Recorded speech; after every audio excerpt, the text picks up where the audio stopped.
సామాను. తడి చెత్త పొడి చెత్త వేరు చేయడం ఎందుకు? ఏదైనా చెత్తే కదా. ప్లాస్టిక్ సంచులు, బ్యాటరీలు, గాజు పెంకులు తినే వ్యర్థాలతో కలిపి పారేస్తే అవి చూసుకోకుండా జంతువులు తిని మరణిస్తున్నాయి. అందుకే మనం పొడి చెత్త. నా పేరు మహాలక్ష్మి నాయుడు అయ్యా.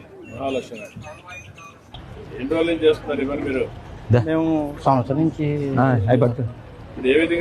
చెప్పండి. ఇది తరి పొడి చెత్త సార్. ఇది తరి అండి. ఇది తడి సార్. ఇది భూమిలో కలిసిపోయిన చెత్త అంటారు.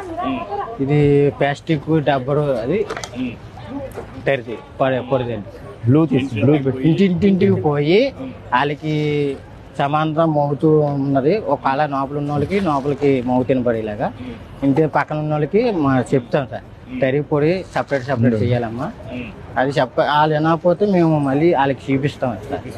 గోను పడిచి ఇప్పుడైతే మేమైతే ఒక 250 ఇళ్ళకి వెళ్తున్నాం సార్. ఇదిగోండి సార్, తెరి పొడి అలా చేసి ఇచ్చింది.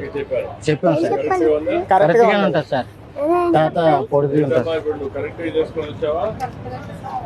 సార్. ఒకరికి వినకపోతే వాళ్ళకి చూపిస్తాం సార్. ఇలా చెయ్యాలి, అలా చెయ్యాలి, మళ్ళీ అలా చేయాలి. మేమైతే 250 మంది సార్.